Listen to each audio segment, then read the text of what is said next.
This is the Art of Darkness podcast with Kevin Kautzman. And Brad Kelly. We're a couple of very online writers interested in the dark side of what drives creative people to create against all odds. This show is about art and the people who make it, what it costs them, and what it takes to bring something unique and impactful into the world. Each episode, we excavate the life and work of an artist you might think you know.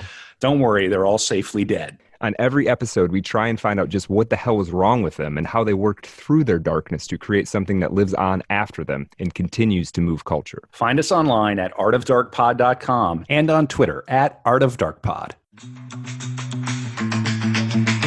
All right, we've got some sponsors for the pod now. Wait, what? Every link you need for the things we talk about here is at artofdarkpod.com/sponsors. First up, books. If you're into this podcast, odds are you're probably a reader. We've got links to buy new books from bookshop.org and used books from alibris.com. And if you want to listen to your books, we recommend and use audible.com. It's great, and the catalog is huge. All right. So if you're listening to this, you are online. Maybe you're very online. You probably have a website or are thinking of starting one. Maybe you want a website like artofdarkpod.com. We built that with WordPress, which is by far the most popular way to create websites. And the single best host for serious WordPress is WP Engine. I've personally used them for over a decade now, and I don't host my websites anywhere else. Go to artofdarkpod.com/sponsors and click on the WP Engine link to learn more. Finally, the best way to support the show is at patreon.com/artofdarkpod. Get the bonus After Dark content for every episode, access to the book club, and more. Thanks for supporting Art of Darkness. And I don't think that was too painful. I think we did a pretty good job there. Yeah, that sounded good. Yeah, we appreciate it.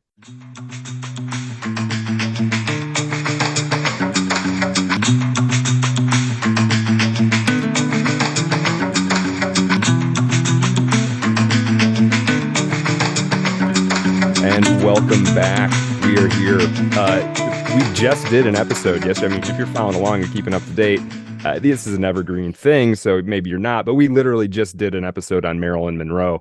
And we are back in the saddle once again, talking about somebody very different in many ways. And I think we're also going to find in a couple ways similar. Maybe that's a stretch. We'll find out. And that is Jorge Luis Borges. And we are joined once again by the great Aldous Asterion of the Forest of Symbols podcast, once again honoring us with his presence. Aldous, you're too kind. Yeah. Thank you. I love coming on Art of Darkness. It's all my pleasure. We love having you. So this is good. Every time we do one of these episodes, it's a banger. So very much looking forward to this. Let's see, what housekeeping we got to do, Kevin? Oh, if you are catching this and you want to get in on the book club, April 16th, that's 2023. So if it's in the future, you missed it. Sorry. We are reading Fictions or Ficciones by Borges. It's a collection of short stories. Join us, patreon.com/artofdarkpod. If you get in at that $5 level, not only do you get access to that Zoom hangout where we just talk about books. You guys join us, we talk, you talk. It's a great time. We keep the recording for afterwards in case you missed it. And you also get the After Dark, the 20 to 30 minute bonus episode per episode. Per episode, extra content, book club access, and the great Abby Lucas, director of her own fame, but also from our Bolaño episode, will be joining us to talk about Borges. So it's going to be a good time. And with the book club, you choose your level of commitment. So if you're like, I don't know if I want to talk to these knuckleheads, you can just join Patreon and then hear it after the fact too. Oh yeah, nothing, no obligations by any means. But even if you don't want to join, you can listen to the one afterward. That's what I mean. Yeah, they can listen to the recording. Right. Another fun way to engage with the pod is in the Telegram, t.me/artofdarkpod, and that's growing every day. We see a new face, and it's a very lively, fun chat. You can just about imagine what 100+ people interested in Art of Darkness might get up to talking about. Yeah, it's a good time. It's a good time. It really is. Yeah. Well, let's get into it. Kevin. Wait, hang on. Before we do, I just have to say, last night, right after recording Maryland, we had this tremendous blizzard up here in Minnesota, and I cut it right down to the wire and raced across town to go see friend of the pod, Blake Hammond, the great stand-up here in Minnesota. And we had a great time. Blake has been on a couple episodes. We'll bring him back when we have another comedian to cover. Norm, he did with us, and then Bill Hicks. And great guy. I can confirm he does exist IRL. And I know he's a listener to the pod, and he's got a long road trip ahead of him. So, cool. Shout out to Blake. If you're out there and you're listening, good to see you, man. That was a lot of fun. My friends had a really good time, and I'm glad we were able to get you back to your residence safely last evening. Very good. As it got real. Did it? Oh, it was like a blizzard. Yeah. Oh yeah. And I'm like, I'll get you back. No worries. I got you. I was like, this is like Midwestern, I'm like, I'm from North Dakota. This is nothing. I got you.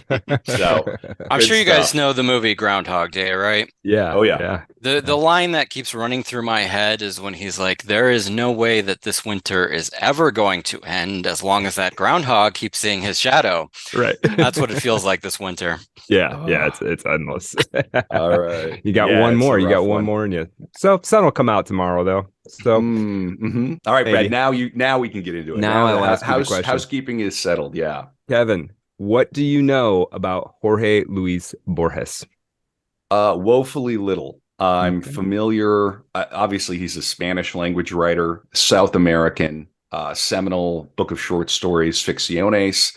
I have been not reading it yet. I'm sure at some point I must have read one or more of these stories in the past, but this is a bit of a gray area for me. So I can't wait to hear you and Aldous cover him. So then after we're done, I can get through and read Ficciones or the book club. I know he wrote a short story called The Olive Complex. The Aleph. Or just the Olive. Okay. Oh, you know why I said it? The Olive Complex is a playwright friend of mine, Deborah Yarchin, wrote a play called The Olive Complex, which was partly inspired. And I think that leads into maybe the final thing I'll say about him. I know he's extremely influential, and you probably can't overstate the degree of his influence in Spanish letters, but then also more broadly. Yeah. That's what I know. Yeah, I think we're going to be surprised. I did not realize, I understood his significance before I got into this research for people like me. I did not realize how big of a deal he was like on the world scene as a figure. And we're going to get into it, but it's pretty interesting. So yeah, we'll kind of get into it here. Are you going to tease the After Dark? Oh yeah. So here's the After Dark. The After Dark is we're going to try to answer the question, why did he not win a Nobel Prize? If he was the biggest deal in the sophisticated literary world, welcomed by everyone, why didn't he win? Right? He lived for 40 years past the publication of the great work that everybody would have given it to him for. So we're going to find out why he did not win. I'm going to guess, and that's for Patreon, patreon.com/artofdarkpod. So after the core episode, we will take a quick break and then do another 20 or 30 minutes for Patreon, where we will answer that question. Before I know anything else, I'm just going to say he probably had a bad Swedish translator. Could be. That could be. It could be. Yeah. Well, it's especially surprising since the Nobel Prize is always completely fair and rooted in artistic concerns and nothing else. There's no politics involved. Nobody would ever get like political about it in any way, right? Or think about identity or anything like that. Okay.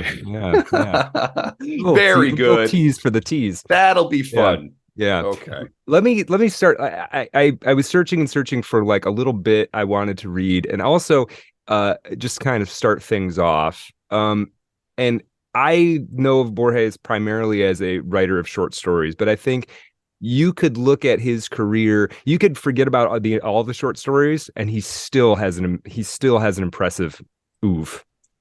You could forget about the poetry and the fiction, and he still has an impressive body of work, right? So it's hard to even know. We could do an episode on the nonfiction, the essays. We could do an episode on the poetry. We could do an episode on the short stories. I got into reading some of the poetry. I know we're going to do more of it later, but I just wanted to start with this one just to get his voice in our head a little bit. This is a poem called "To the One Who Is Reading Me." You are invulnerable. Didn't they deliver those forces that control your destiny, the certainty of dust? Couldn't it be your irreversible time is that river in whose bright mirror Heraclitus read his brevity? A marble slab is saved for you, one you won't read, already graved with city, epitaph, dates of the dead. And other men are also dreams of time, not hardened bronze, purified gold. They're dust like you. The universe is Proteus. Shadow, you'll travel to what waits ahead, the fatal shadow waiting at the rim. Know this, in some way, you're already dead. So that felt like a good bit of art of darkness kind of place to be to kind of get started, right? I don't know, Brad. I like a good mystery myself. I like John Grisham. Right. Have you heard of that? Okay. Wow. Borges liked a good mystery too, Oh, did he? as we'll Oh, learn. good. Oh yeah. Yeah. Cool. He was I think you're gonna dig this where he positions himself in terms Brad, of no genre. foreplay. Yeah, I'm so Well, excited. and if you've read Borges before, and maybe you've only read the stories and then you turn to the poems, you're going to recognize some of the images and ideas in the poem kind of coming up again, because I'm sure we'll get into this, but he had these certain fixations throughout his career. So you've got time in there and Heraclitus and, these kind of uncanny paradoxes of identity and time. And it doesn't get old because it sort of shifts around kaleidoscopically. You're going to encounter the same things, but there's something weird about these like odd repetitions in Borges. So, yeah. Yeah, and he's masterful about reifying them down into like the perfect phrase to encapsulate them sometimes too, right? So it's like sometimes it feels like he's spent 20 years developing a metaphor and it finally sinks in. Very interesting stuff. And we're going to get to how he kind of develops the style and his artistic development because I think it's very interesting. But quick intro for people who have no idea who Borges is. Jorge Francisco Isidoro Luis Borges Acevedo was born on August 24th of 1899, dies in June 14th of 1986. So he makes it to what is that? 80 some years old anyway. 87, 87 years old. Like that. Yeah. That time period, I always say this, but that time period always blows my mind. When you see an 18 in front of somebody and they live in the 80s and the 90s. Yeah. I mean, it's just surreal to think about. Yeah. I just learned that actually Vladimir Nabokov was born in 1899 as well. So we may consider that kind of like a watershed year for producing these, people who would transform literature into the postmodern and so on.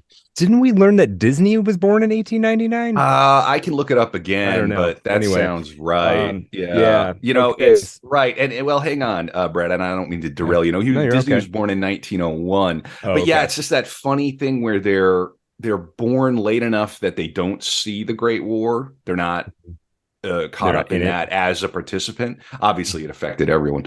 And then World War II, maybe they're a little older than the prime age. So it's a very interesting time to have been born.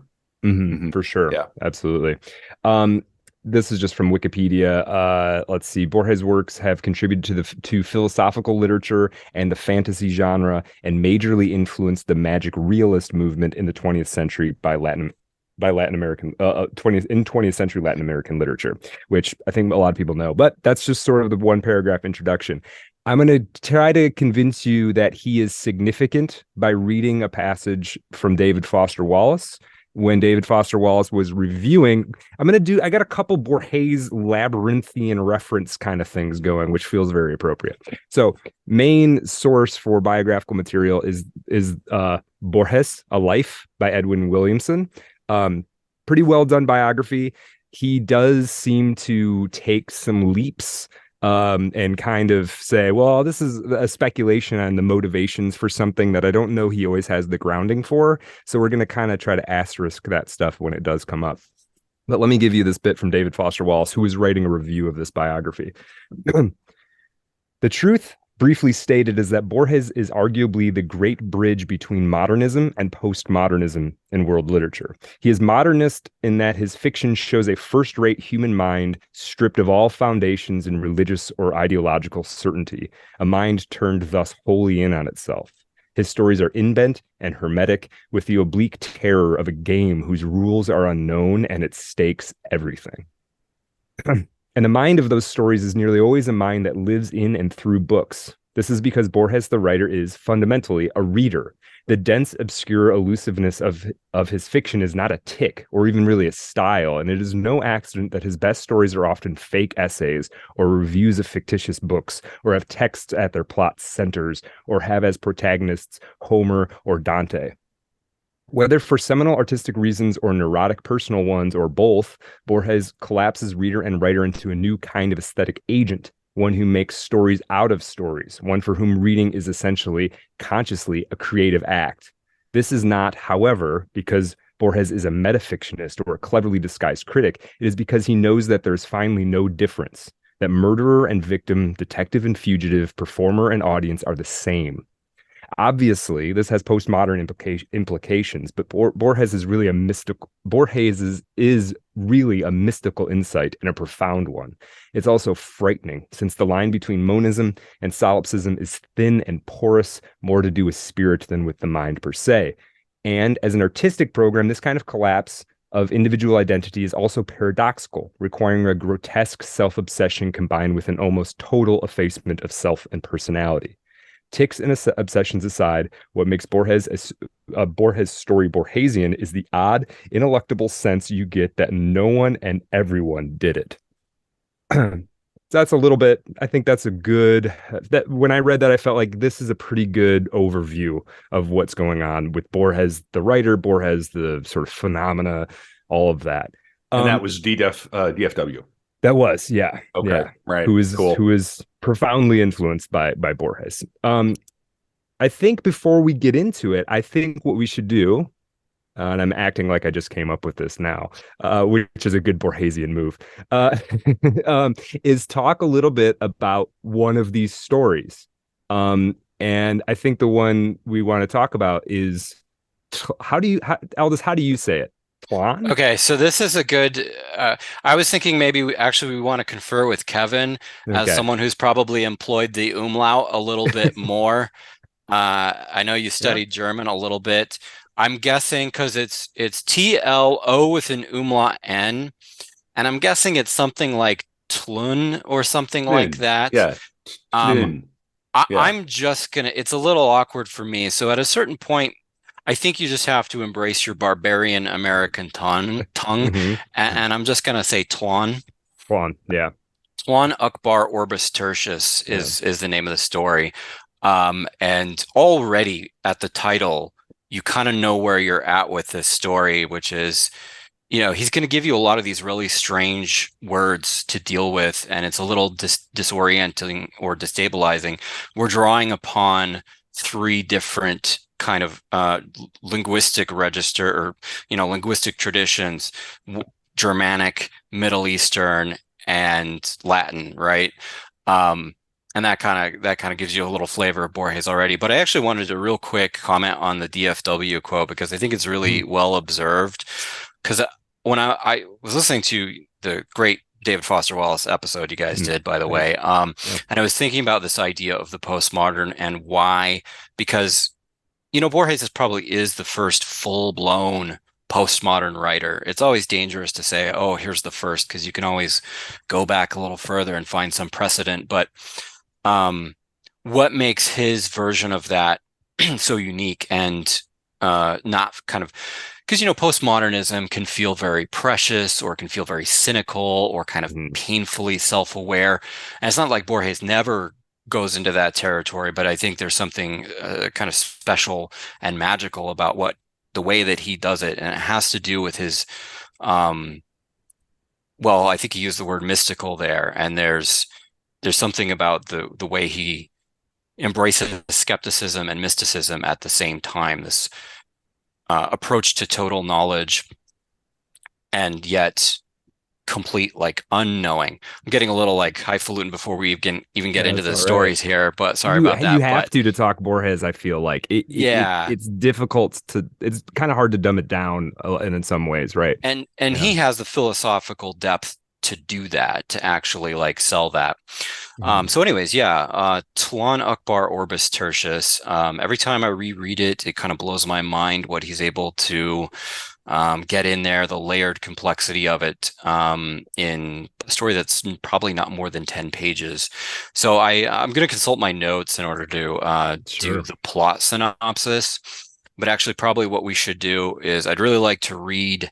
It's a bit of a long opening paragraph, and I want to read the opening paragraph because it's going to give us the flavor of Borges. Here's how it starts. I owe the discovery of Akbar to the conjunction of a mirror and an encyclopedia. The mirror troubled the far end of a hallway in a large country house on Calle Gaiona in Ramos Mejia.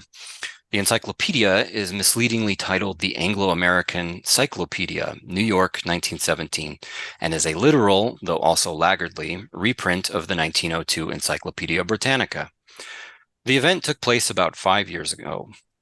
Boy Casares had come to dinner at my house that evening, and we had lost all track of time in a vast debate over the way one might go about composing a first-person novel whose narrator would omit or distort things and engage in all sorts of contradictions so that a few of the book's readers, a very few, might divine the horrifying or banal truth. Down at the end of the hallway, the mirror hovered, shadowing us. We discovered, very late at night such a discovery is inevitable, that there is something monstrous about mirrors. That was when Bioy remembered a saying by one of the heresiarchs of Akbar. Mirrors and copulation are abominable, for they multiply the number of mankind. I asked him where he'd come across that memorable epigram, and he told me it was recorded in the Anglo-American Cyclopedia in its article on Akbar. Okay, that's paragraph one. Um, Yes. so you can see we're in the world of scholarship and books and the minute details of that, editions, translations, copies, and therefore the possibility of copy errors or even fakes, which is a major theme of this story. From this idea, we're led to an actual mirror, because there's a lot of metaphorical mirrors in Borges and in this story. So the mirror and the labyrinth are probably Borges's two primary symbols that he uses. He has others, but they obsessed him his entire life. And actually, I'll just take a second and, if I could, and hawk my wares on your show. The Forest of Symbols is a podcast that deals with this kind of material. So if you like, what I'm doing here, I do a lot more of it on that podcast, and I will be doing. If this is the first time, I skipped over this because I'm so used to having you on. Yeah, if you haven't listened to Art of Dark much before and you haven't caught all this, Forest of Symbols is like the best podcast out there. And I say that, and Kevin winced at me because he's like, "But hold on." You should be listening to it. Wait a second. Yeah. Yeah. No, it's great. Yeah. Cosign. Go on, Brett.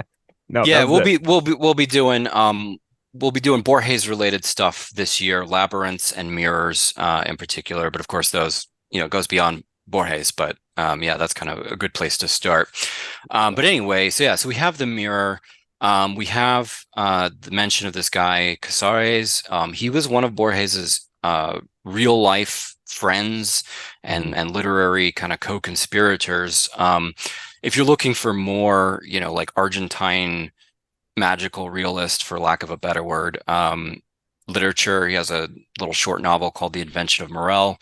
But that's important to this story because Borges populates it with real people from his own, milieu, real people from history, and then also fake people from history. So he's mixing fiction and reality already. And that mirrors and copulation quote, it's kind of sounds this Gnostic theme, which is also very relevant to his work. and as well as the idea that they kind of toss out there, which I think gets missed a little bit in readings of this story, this discussion they're having about how would you create this esoteric novel that very few people would understand the either horrifying or banal. I love how those are completely contradictory. Meaning of, which makes us wonder about a possible esoteric dimension to this story. But I'll leave that for my podcast. Yeah. This is one thing I love that Borges does in some of the stories, and not in every one. A lot of times he does kind of throw something kind of in the air that's very perplexing, and then he sort of just moves past it. Yep. And it kind of ends up falling in your mind and not really on the page, sort of. This sort of like it gets kind of set up and then you're off doing something else, which I think kind of happens here too, right? It's like, yeah, yeah. He does a lot of like parentheticals, like he's tossing something out there, even in an adjective that's like surprising and makes you go, wait, what about that? And then he just moves on. There's an interview that he gave with I think it was the Paris Review, and they got on the subject of his interest in Kabbalah, which we'll come back to later. And the interviewer asks him a very pertinent question, which is, do you ever write your stories Kabbalistically? And he says, sometimes I do. And then the interviewer just asks a completely different question after that. It just doesn't follow up. Just like, okay, ones noted. Yeah, right. Which Kabbalistic techniques do you employ? Right, right. Yeah. Interesting. Are you now, or have you ever been a Kabbalist? Right. But anyway, Casares and Borges, they're sitting in this old country house, and the house is well stocked with a library, of course. And so they go to the relevant volume of the relevant encyclopedia, and they cannot find the entry on this country Akbar, which nobody's ever heard of. So the next day, Casares brings his own copy where he got the article, and they inspect the two versions of the encyclopedia. That particular article appears to be the only difference between the two. Now, one of the curious things about this Akbar is that all of its literature is set in one of two imaginary lands, imaginary planets, and never in the real world. And of course, Tlon is the only one of the two that gets discussed at all. So there's another little weird detail that's kind of like left hanging. Then later, and I'm going to be skipping over some things, but he comes into possession of a package that was supposed to go to an eccentric English friend of his father's, who Borges gives a number of weird hobbies like base 12 numbers and so on that actually are belong to Borges's real life friend Zul Solar, who was a painter, also painted on some esoteric subjects, and had a lot of invented new ways of playing chess and stuff like that. Zul Solar also shows up in this story. But the package turns out to include an encyclopedia of Tlon, and it's stamped with this mysterious inscription, Orbis Tertius. So now we have the full title. Orbis Tertius is Latin for either the third world or world 3. Now, the rest of the story, or most of it, is devoted to the description in the encyclopedia of this planet. Now, many sci-fi or fantasy stories, when describing a fictional planet, would probably spend a lot of time on the unusual flora and fauna, but this is Borges, so we get a somewhat dismissive reference to transparent tigers and towers of blood, and then a whirlwind tour of metaphysics and linguistics.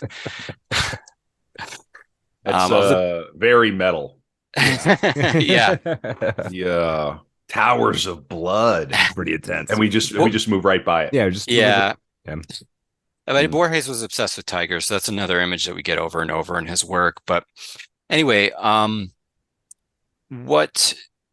way of understanding the way things work on Tlon is to think of it as an application of the ideas of George Berkeley, the British idealist philosopher, who also happens to belong to the British empirical tradition, a weird kind of heretical version of empiricism where, only sensations are real, but sensations are only in the mind. So for Berkeley, if a tree falls in the forest and there's no one there to hear it, does it make a sound? Yes, because God is everywhere and he hears it. Otherwise, it wouldn't. And in fact, that's kind of how it works on Tlon. It's kind of like Berkeleyan idealism, although God isn't there to sort of underwrite the reality of things. So, whatever your religious beliefs, I think it's hard to avoid a certain kind of kitchen sink scientific materialism as a common sense, which is completely lacking on Tlon. The way their language works is that there are no nouns because objects have no reality to them. There's different languages, one which is based on verbs. So instead of the noun moon, you will have a verb called to moonate. Moon is something done. It's an action, not a thing. There's another language which just piles up a bunch of adjectives, and those that sort of temporary assemblage of adjectives make an quote unquote object. So this is directly quoting from the story. One does not say moon. One says aerial bright above dark round, or soft amberish celestial, or any other string. There are famous poems composed of a single enormous word. This word is a poetic object created by the poet. The fact that nobody believes in the reality expressed by these nouns means paradoxically that there is no limit to their number. So that's language. Science, there's only one science, psychology. There are all kinds of philosophical systems, but they're only This is a short story. This is a short story. This is like 10 pages. This is a synopsis of the short story. I see. Very good. I haven't thought about the name George Berkeley in a long time. So Kevin flashes back to his philosophy undergraduate.gif. Borges was fascinated with Berkeleyan idealism. The two thinkers that influenced him most were from what I can tell, are Berkeley and Schopenhauer. Schopenhauer. Okay. All right. Yeah. Sorry, what were you going to say? I was going to guess Spinoza. But actually, Spinoza is in there too. He's very into Spinoza. Very good. So what he says about philosophy, which this is really interesting. So I kind of want to wonder what you guys think about this. What he says is that there are systems upon systems that are incredible, but possessed of a pleasing architecture or a certain agreeable sensationalism. The metaphysicians of Tlon seek not truth or even plausibility. They seek to amaze, astound. In their view, metaphysics is a branch of the literature of fantasy. I love that part. Yeah, because that's where I am hooked on this. I'm sort of like, Borges is able to assemble this.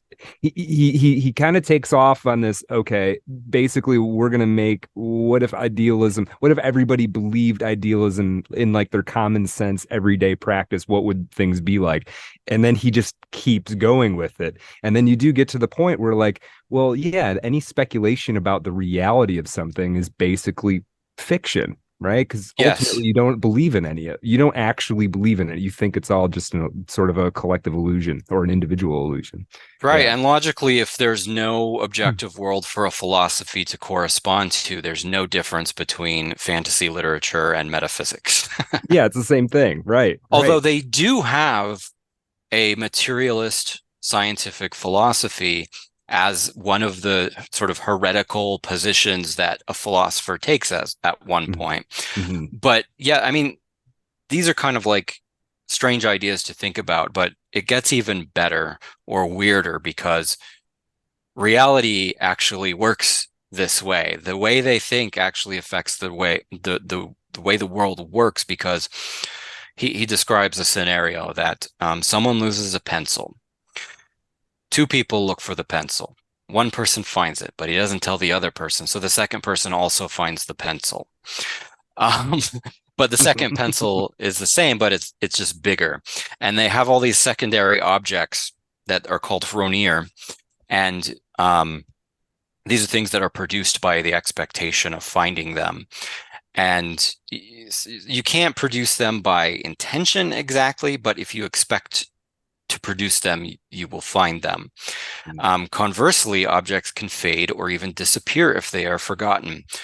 Borges writes, the classic example is the doorway that continued to exist so long as a certain beggar frequented it, but which was lost to sight when he died. Sometimes a few birds, a horse, have saved the ruins of an amphitheater. I love that line. I think that line is great. Yeah. So this is where the story kind of ends, but there's a postscript to the story, which of course is part of the story. And the postscript is where the twist really is, which is that, and it's set 7 years in the future from when Borges published it, so that makes this technically science fiction, I suppose. What happens is that the complete Encyclopedia of Tlon is discovered, and it is discovered that it's sort of explained that this whole thing was a hoax produced by a secret society that was hundreds of years in the making, that required diverse array of expertises to create this planet. And disturbingly, beyond this point, and there's a big craze for Tlon. People are like kind of obsessed with Tlon now. And once that happens, apparent objects from Tlon began appearing in the real world, such as a compass with Tlonian symbols inscribed on it, and a small pyramidal cylinder of incredible weight. And what Borges suggests is the possibility that knowing about Tlon makes the world more like Tlon, or even further, that is destroying the very idea of reality. So I'm going to read from the final paragraphs. Almost immediately, reality caved in at more than one point. The truth is, it wanted to cave in.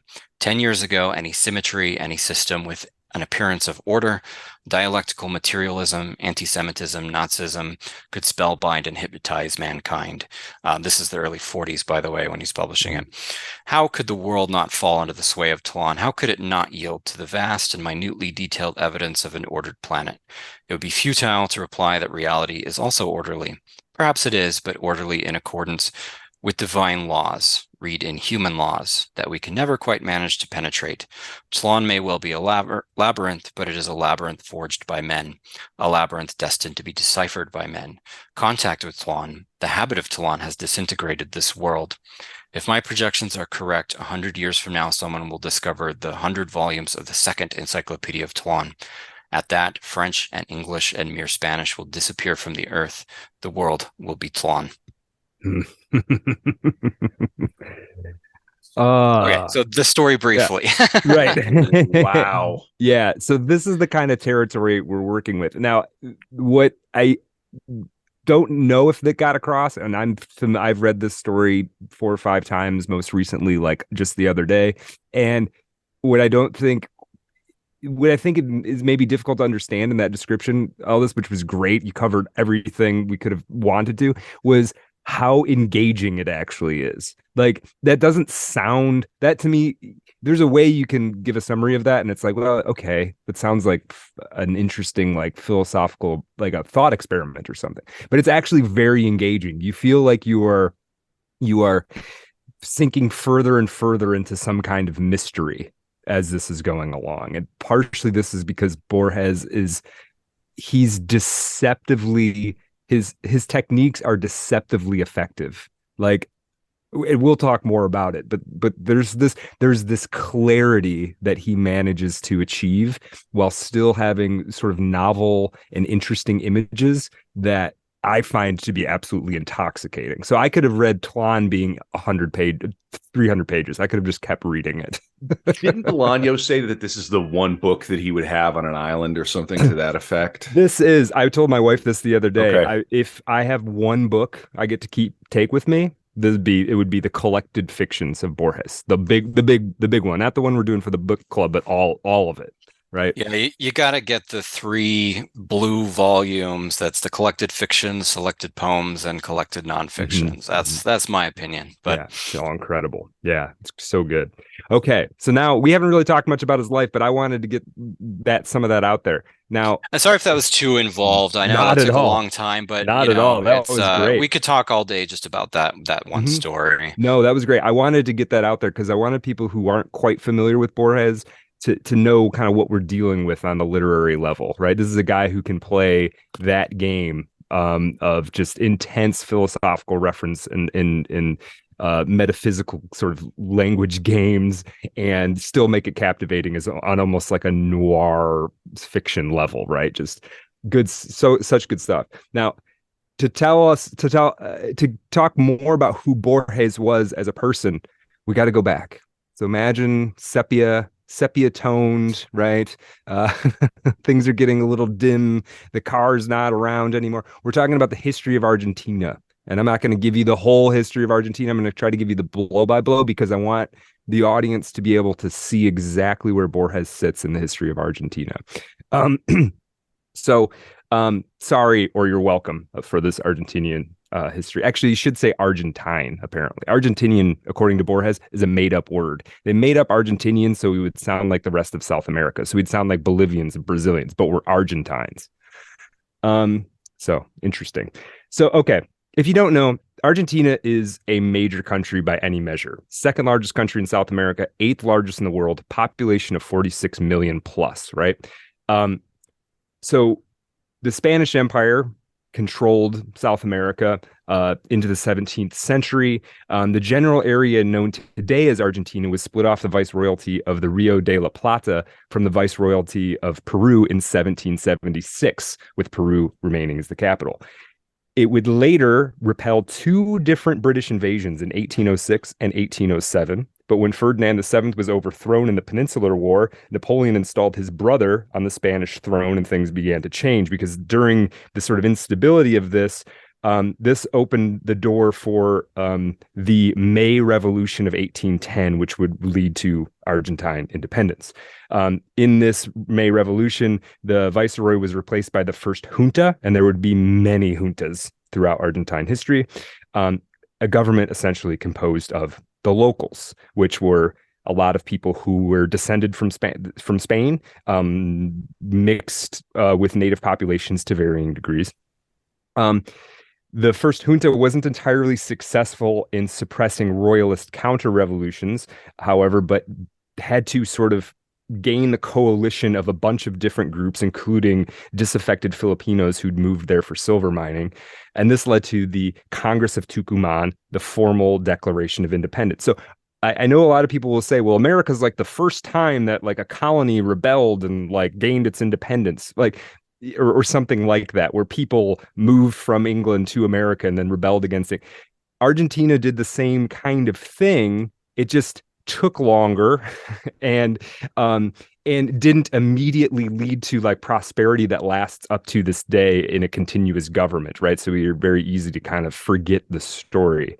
In order to actually become independent, there were all kinds of civil skirmishes and conflicts. They had full-on war with the British. They got invaded by the Brazilian Empire. It was not easily accomplished. The big split after the May Revolution, which would last for generations, was between the Federalists and the Centralists, with the Federalists being led for a long period of time by this fairly monstrous caudillo. And the best English translation for that word caudillo is a strong man, basically. They're run for a long time by this caudillo named Juan Manuel de Rosas. He was somewhat effective. He staved off blockades. He won a war of confederation and much else. But his sort of is best remembered for grinding the centralists under his heel as much as possible, right? So this led to eventually a kind of tumultuous overturning of caudillos just running the country, right? And when you have strong men running the country, there's obvious advantages and disadvantages to that, right? Eventually, this starts to stabilize in the 1861 Battle of Pavón. Battle of Pavón between the army of the state and the army of the republic. So another kind of civil conflict skirmish. Okay, I'm getting there. By 1880, this guy, Julio Argentino Roca, comes to the presidency and ushers in liberal economic policies that brought a massive wave of European immigration, second only to the U.S. So in the 1880s, there were almost as many people immigrating to Argentina as there were to the United States. And stimulated the Argentine economy to the point where it was the seventh wealthiest nation in the world in 1908. I don't think most people are aware of that. That means more than most of Europe, right? Okay, how does the Borges family fit into this? Borges' grandfather, Francisco Borges, was a celebrated soldier who, at the end of a bunch of different conflicts, including fighting gauchos, which are like, you can think of them as indigenous or partially indigenous Argentine cowboys, right? He fought. Just to sorry to Yeah, step go in for ahead. a second. No, go This ahead. idea of the gaucho is like it's hard to overstate the importance of the gaucho as like a mythical, like real, but Mhm, also mythical figure. And the cowboy is almost a perfect analogy. I mean, they essentially are cowboys. And if you mhm, think about the importance of the cowboy to American self-identity, it's extremely important. We also mhm, we have similar histories, and it's mhm. possible that this some version of the cowboy is like there in like every Western Hemisphere Hey. tree, but Mhm. the cowboy figures large in Borges' stories as well, which might not be something you would guess based on the Tlon story that Right, I right. read, but he was also lifelong obsessed with these kind of like lower class figures like roughs and people of the street, and there's a lot of duels. And the one major difference between the American, United States North American cowboy and the Argentine, and I think like Paraguay and Uruguay are really obsessed with the gaucho as well, is that they always fight with knives. It's not Mhm, gunfighting, it's knife fighting. So mhm. Yeah, yeah. Knife fighters come Yikes. up a few times in this. Yeah, Yeah, knife yeah, fighting is frightening. yeah. Do Right. not like it. Yeah. Absolutely, Every time a knife absolutely. fight appears on my feed, I quickly scroll past and certainly Yeah. don't watch it 10 Well, times in a row. yeah. Well, you're no gaucho, I'll tell you that. Uh, I don't know if that's an insult or a compliment or not. Uh, Mm. Francisco Borges. Thanks for that, Aldous. That's good. That's very good context because it's you have to think of the gaucho existing in Borges's subconscious at all times. Basically, it's always there. Um, his grandfather, uh, finally, he fighting the Federalists, fighting Rosas. He dies in a moment that would be much embellished later on and sort of raised up to a legendary status. Basically, he gave his life. That's the conception anyway, in support of this guy Bartholomew. Bartholomew.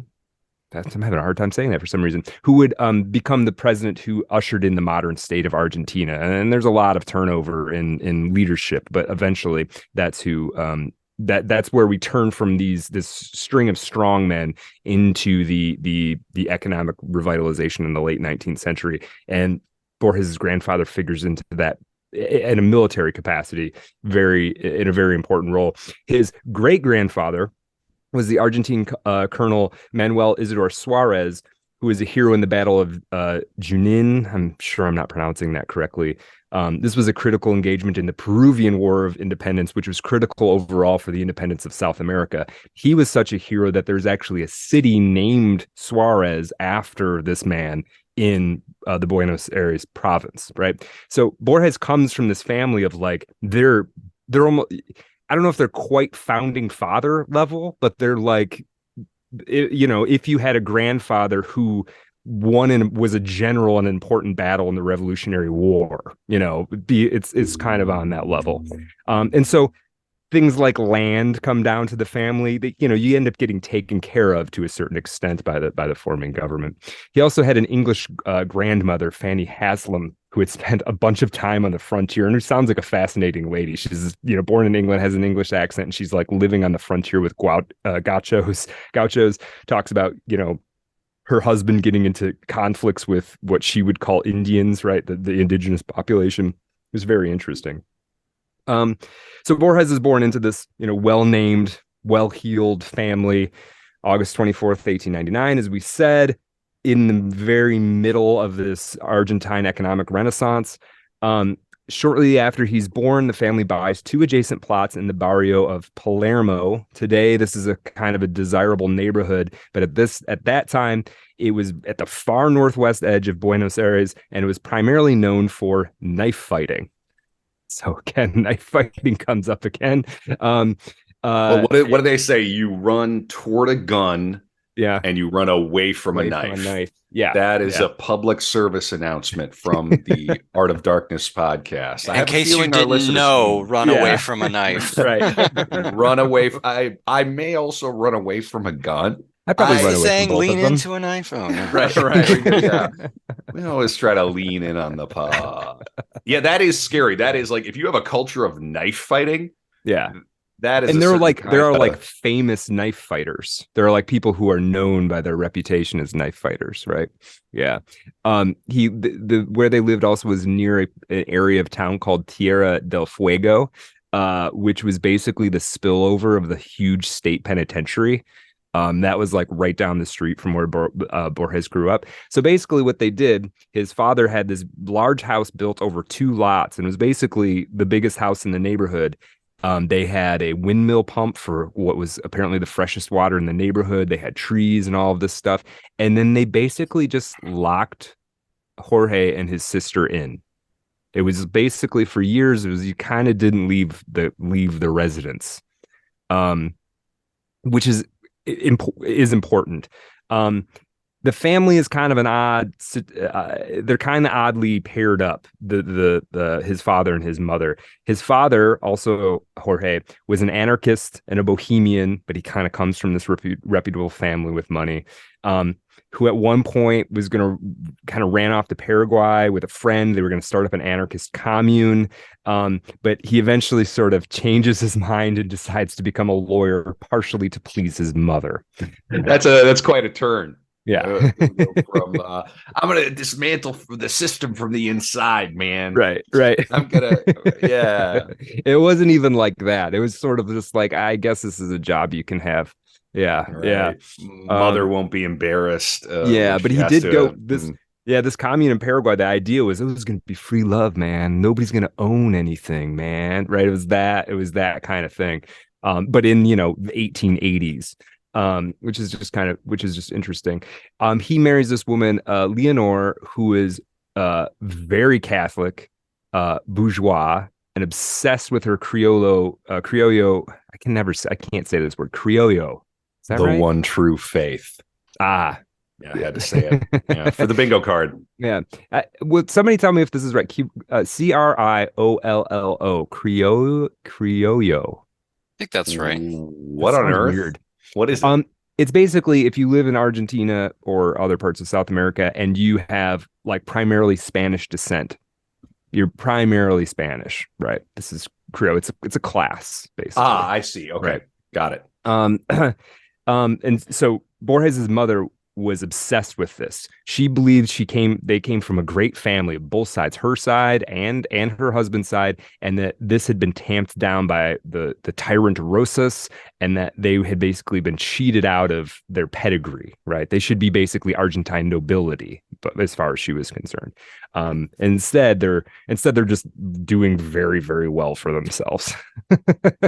So Borges' father would take a job as a law clerk, which was so boring that when he wrote a novel at age 36, this is Borges' father, he wrote a novel called El Cadillo, which almost nobody read. He would relate the law to everything that was, quote, conventional and dead, right? So he hated being a law clerk. He didn't have to do it for long, fortunately for him. As Georgie, that's what they call Jorge, Georgie. Georgie and his sister grew. Their father was a distinctly removed figure, content to leave the affairs of the family and the day-to-day running of the house to his wife while he pursued his interests elsewhere with his bohemian friends. So you can see that would go really well. Now here's the upshot to having a bohemian anarchist kind of eccentric father is you get to have a big library. And Georgie grew up with a huge library that he could read anything he wanted. And an extraordinary privilege for anyone at that time. Mm-hmm. Sure. Yeah. He didn't have to leave the house. There's, incredible. Right. From the age of about 4, he would spend most of his time reading. He would later say that Huck Finn was the first novel he could remember reading. He read primarily in English. I mean, he had an English grandmother. He had an English tutor. yeah, English and Spanish. When he was a young boy, he didn't quite understand that they were two different languages. He just knew that you had to talk slightly differently to the English grandmother than you did to everybody else. Um, his only playmate throughout childhood was his sister Nora, who would go on to become a talented woodcut artist in her own right. I actually do really. I looked up some of her work. I do really like it. She would go on to marry the Dadaist and ultraist poet Guillermo del Torre, who we're going to talk about ultraism a little bit. And let's see, what else do we have there? Yeah, so I think this is a good time because I want us to picture. So we got Jorge coming from this sort of not quite well-to-do family, but definitely there's money. They're isolated. They're kind of remembering this storied past, right? But then again, that's something you have to live up to. You've got these, amazing soldiers in your past, and all he really has is the library, which I think has to have inspired maybe his most famous story that Aldous is going to talk about, the Library of Babel. All right. Yeah. So I want to introduce the idea of the Library of Babel by listing off some of the books that we know are in it, even though Borges never talks about them. Okay. But we know for sure they're there. All right. So for instance, the book Nutcracker by Dan Baltic is in the Library of Babel. Whoa, he got that nut. That's so good. Yes, the show's lawyer, very famously. Good. Okay, yes. So Nutcracker is there. Yeah, Dan Baltic's Nutcracker, but attributed to Kevin Kautzman, is also in there. Wait, no, what? Okay. Nutcracker by Kevin Kautzman is also in the library. Brad Kelly's House of Sleep is in the Library of Babel. Also a book called The House of Sleep, attributed to Brad Kelly, but inside the text is all gibberish. The House of Sleep, but everything and inside. Nobody notices. The House of Sleep, but everything inside is gibberish, except for the word house in exactly the same places where it now occurs in the book. The House of Sleep, except only one letter in one single word, is different. This book is called The Horse of Sleep. The House of Sleep, only the diving man is called Aldous Asterion. The House of Sleep, but all the characters are people who have been on the Art of Darkness podcast. Okay, so obviously I'm doing a bit here related to the podcast and the extended Art of Darkness universe. All of that exists within the Library of Babel. But the thing you have to understand is that one, although all of the real versions of these books were products of arduous labor over, working in the imagination mines, all day and all night. In the Library of Babel, they necessarily exist and have for eternity. They're also separated from each other by just oceans of nonsense. The reason is that it's essentially the working out of a mathematical idea. You have 25 symbols, orthographic symbols is what he calls it, which is 22 alphabetical letters, a comma, a period, and a space. A space counts as an orthographic symbol in the system. And the story is the narrator is obviously one of the librarians, which is just a person who exists in the universe, and this universe is equivalent to a library and nothing else. They live inside hexagons, which have 5 bookshelves. Each bookshelf has 32 books, which are identical in format. They're 410 pages. Each page has 40 lines. Each line has approximately 80 black letters. There are titles on the books, but they have nothing to do with what's inside the books. And so the library exists. The library consists of every possible book that can exist with those parameters. So that's the Library of Babel. Yeah, it makes me unsettled. It unsettles me just to think of it. Yeah. So there are descriptions of, various kinds of cults that have emerged around searching for meaningful books, which is a very difficult thing once you understand the vastness of the Library of Babel, which I'll get to in a moment, because we can actually like roughly calculate how big it is. And there's some, again, like with Tlan Akbar, it's really hard to kind of communicate how the story is told, the kind of unsettling, uncanny nature of it. One weird detail is that in the middle of these hexagons are like these open air, these air shafts, and it's like their only ventilation. When you die, your body is tossed down one of these air shafts and disintegrates in the air as you fall. So anyway, there's a really good book written about the mathematical implications of the Library of Babel called Borges, The Unimaginable Mathematics of Borges' Library of Babel. I think the author's name is William Goldblum. I could be wrong about that, but he calculated that the number of books in the library is 25 to the 1,312,000th power. Or let's see, or 10 to the 1,834,97th power. There's a number of ways of describing the number, but if it's 1 with 1,834,097 zeros after it. Okay. Right. So our universe cannot even touch the Library of Babel. If our universe consisted of nothing but books, each book were only the size of a grain of sand, it could only hold 10 to the 90th power of books, and it would still take 10 to the 1,834,007th power more of our universes in order to hold all the books. Wow. Right. And that guy just did that for fun. He just did that calculation for fun. Yeah. Right. Just imagine how hard getting the nut is in that situation. That's right, guys. Yeah, but right. Nutcranker is in there. It is in there. Good to know. Yeah. And there's no, if I remember right, there's no pattern to it. There's not a book next to a book for any particular reason. It's everyone is a sort of a random instantiation of this. It's the question of the organization, apparently no. I would infer that no, there's no like filing system to it. Right. But the question of like what, how the books are, organized is an interesting question that I don't think is really addressed. Yeah. I know it smells crazy in there. Right. Probably smells like used books. Yeah. But then does it even get into things like the odor? No, it's only the typography.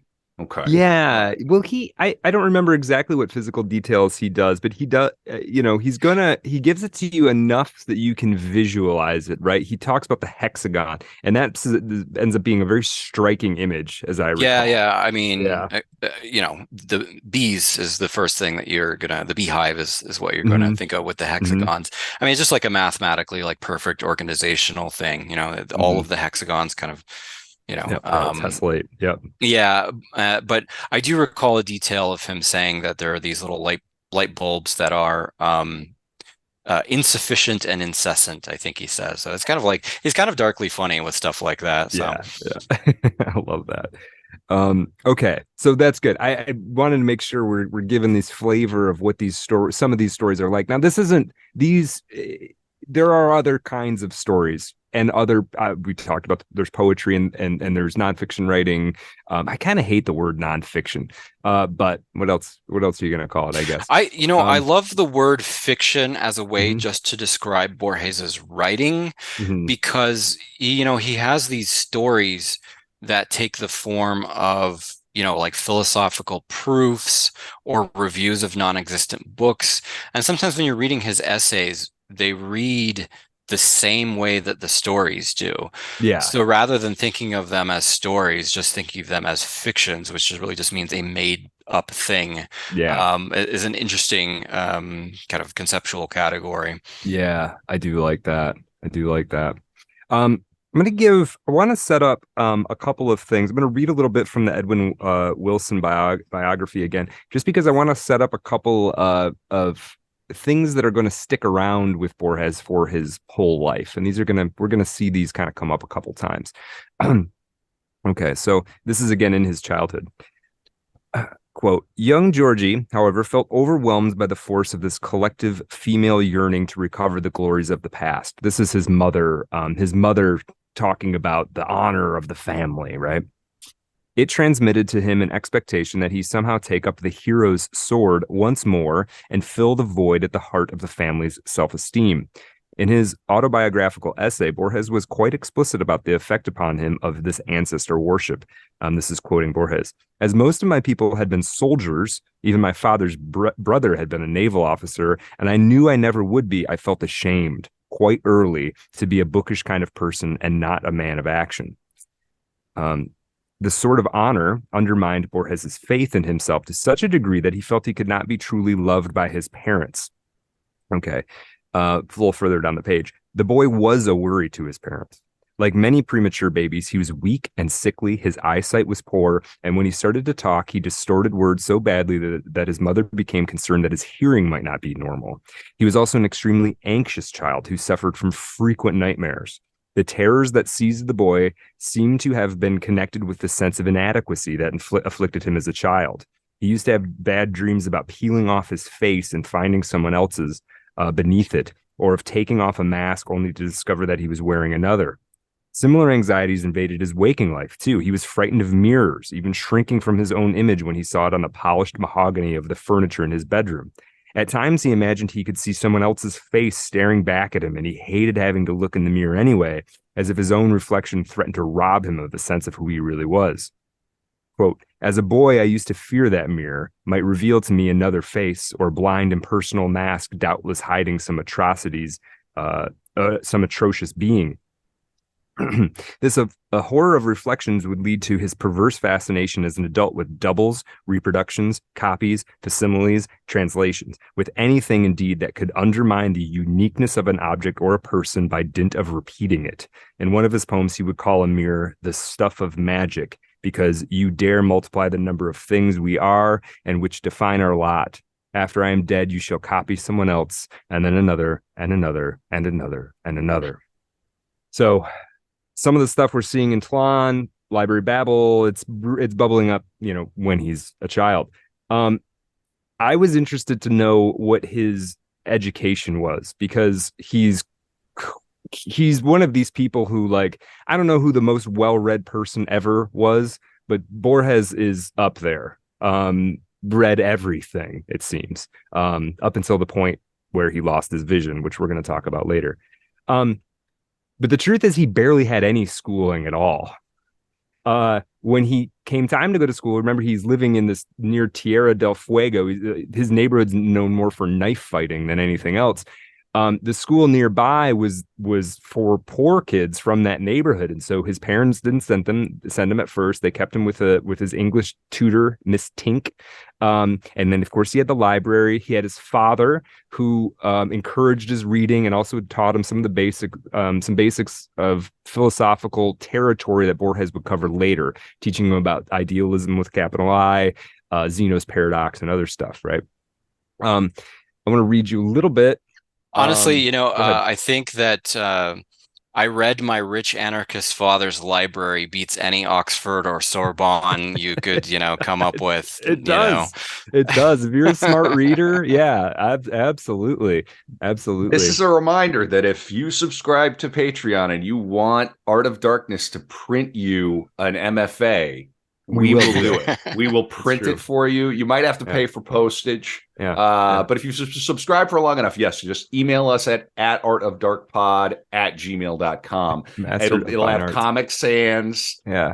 It'll have Brad and my signatures on it, but it'll be like digital signatures. We're not going to give our actual signatures out over the internet. Yeah. It's going to be great. You'll be a master of fine arts. Not allowed to say what the MF stands for. Right. Yeah. Doom, get the cash. Yeah. Okay, let me read this bit from autobiographical essay, which is an interesting essay Borges wrote. Quote, a tradition of literature ran through my father's family. His great uncle, Juan Cristostomo Lafeneur was one of the first Argentine poets, and he wrote an ode on the death of his friend, General Manuel Belgrano, in 1820. There was one specific part. I'm not going to read all of this, but I wanted to get let's see. My father wrote a novel, which he published in Mallorca in 1921, about the history of Entre Rios. It was called the Caudillo. He also wrote and destroyed a book of essays and published a translation of Omar Khayyam in the same meter as the original. He destroyed a book of the Oriental stories in the manner of the Arabian Nights and a drama called Toward Nothingness about a man's disappointment in his son. He published some fine sonnets after the style of the Argentine poet Enrique Banks.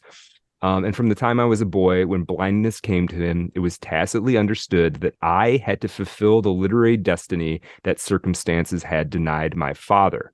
This was something that was taken for granted. I was expected to be a writer. I first started writing when I was 6 or 7. I tried to imitate classic writers of Spanish, Cervantes, for example. I had set down in quite bad English a kind of handbook on Greek mythology. This may have been my first literary venture. My first story was a rather nonsensical piece after the manner of Cervantes, an old-fashioned romance called The Fatal Helmet. I very neatly wrote these things into copybooks. My father never interfered. He wanted me to commit all my own mistakes and once said, quote, "Children educate their parents, not the other way around." That's the problem with having an anarchist father. When I was 9 or so, I translated Oscar Wilde's The Happy Place into Spanish, and it was published in one of the Buenos Aires dailies. Since it was signed merely Jorge Borges, people naturally assumed the translation was my father's. So just kind of laying the groundwork. I mean, he felt a certain expectation that he would be a writer. His father sort of expected. His father was basically a failed writer, and wanted this sort of out of his son. But also wasn't giving Borges any advice. Was like, here's a library, figure it out. Which is interesting. You know, I find it very significant that his first published work is a translation, because what we talked about his genres of stories, essays, and poems, but he was a very important translator and also a notorious one. Some of his translations verge on pranks because he was known for changing details almost willy-nilly, and sometimes he would be confronted with this by interviewers that's not what happened in the story, and he would say, well, I was referring to my translation, of course. Right. Yeah, he took some liberties, but he also was I think he was the first person to translate any of Ulysses into Spanish. He translated Kafka. He basically introduced Franz Kafka to the Spanish-speaking world via translation. So Faulkner too. Faulkner as well. Yeah. How was he so turned on to that? I mean, those are all heavies. Was he? He's just a literati, a hardcore literature guy. Plugged in. Yeah. Wow. Yeah. Incredible. Yeah, he was one of he's going to find it. I mean, we're going to find like he's a nerd, and he's kind of a scene kid. Like he's like a crate, those kids who were like crate diggers, who are just like, you're going to find the most obscure record imaginable. He's a little bit like that, but for books, right? If you read, this is one of the cool things about his selected nonfictions. If you go through that, which it's selected, it's not everything that he wrote essays on, but the range of books that he writes reviews about is insane. I mean, all the normal things you would think of, like Joyce and Kafka, but then just like these really obscure science fiction novels and mystery novels in multiple languages. That was definitely like an influence on me, which is early on getting into Borges and trying to track down some of these writers that he's talking about. So that was quite influential on me. Yeah, and he had a certain linguistic versatility too. I mean, he learned German to read Schopenhauer, apparently. Yeah. That's amazing. A very good reason. Now, okay, so I want a little clarity here. Sure. Did he have exquisite taste, or was he translating lots of other people that maybe we haven't heard of? No, I think he had exquisite taste. I don't know everything he translated, but I think he ended up being sort of the literary tastemaker of Buenos Aires after a while. Not as a child, obviously, but eventually. Right. He has a couple of good essays on translation. One is called the Homeric Versions, in which he compares versions of Homer, and one is called the Translators of the Arabian Nights or the 1001 Nights, a book that was very important to him. And you can kind of get like his philosophy of translation in that, because he compares some of the famous translators like Richard Burton, and he describes all the ways in which they are not faithful translators, but then winds up, letting you know that he doesn't think that's a bad thing, because he kind of excoriates this German translator of the 1001 Nights, because it's so disappointing that we aren't getting a German 1001 Nights, because that could have been amazing given the German philosophy and literature's proclivity for strangeness. So interesting. Yeah. We'll talk about this a little later. I do want to talk about how much he loved the English language. But I think we'll get to that. Yeah, just fascinated with it. He would also later learn Anglo-Saxon, like old English. He would basically learn Old English. He would learn a little bit of Icelandic in order to read the sagas. He was just fascinated with that sort of thing. So when he's 12 years old, they do finally send him to school. He's basically the only sort of middle-class kid in a school full of toughs, right? Children of knife fighters, imagine, right? He finishes 4th grade there, but the following year, according to the biography, he is beat up and bullied and harassed so badly that they just take him out of school. I mean, do I have to say anything? I mean, let's be real. That does not surprise me at all. No. Yeah. No. It's the kind of stuff that there. Got a lot of threads spinning around in old Borges' head. What do they call him? Georgie. Old Georgie's noggin. Probably going too fast for the boys in the yard. Yeah, for sure. 1913, a couple years after they took him out of school, they try to send him to school again, and he suffers a quote accident, which is very likely him getting beat up again, because he comes home with broken glasses, etc., and he says he fell down some stairs or something.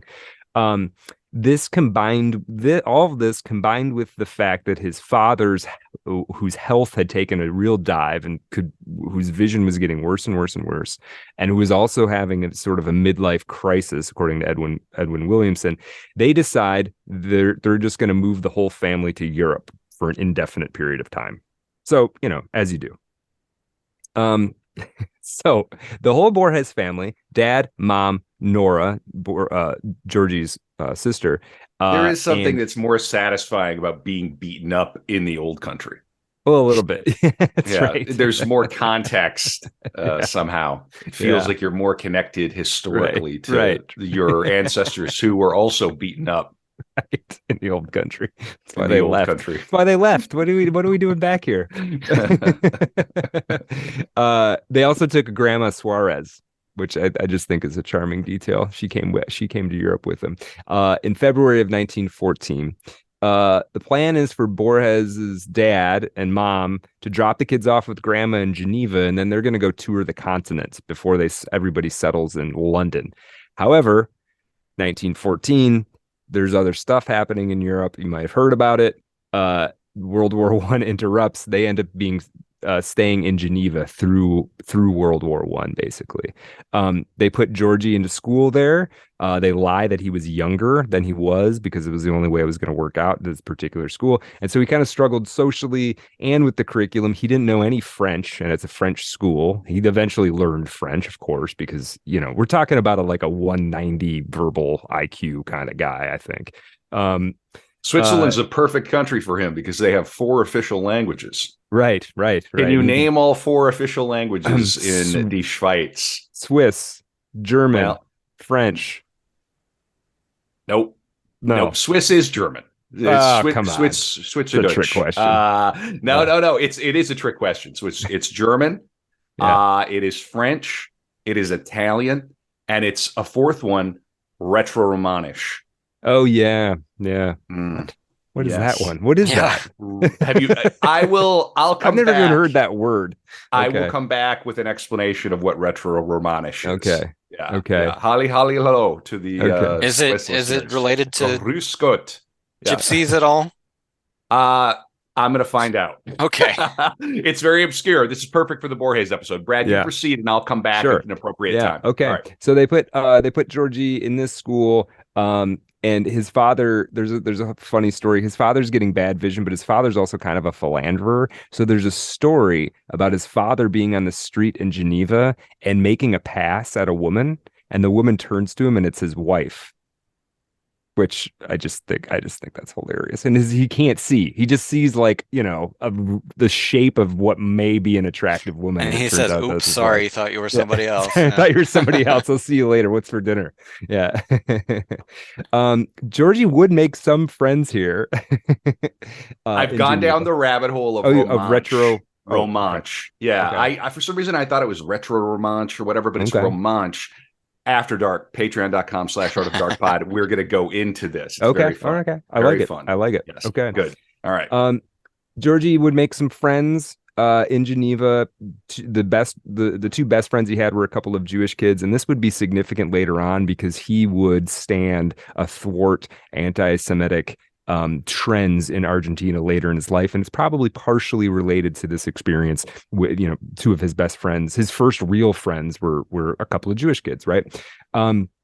He would, as this wore into his teenage years, he would stay out late doing sort of the typical thing, stay out late drinking, wandering the streets, that sort of thing. He gets very into German expressionism at this time, becomes obsessed with a range of German writers. He becomes obsessed with Walt Whitman, who's all about the rapturous vitality, would become for a model for Borges, which I don't think most people who come to Borges through the short stories like the ones we've talked about would characterize it as rapturous vitality.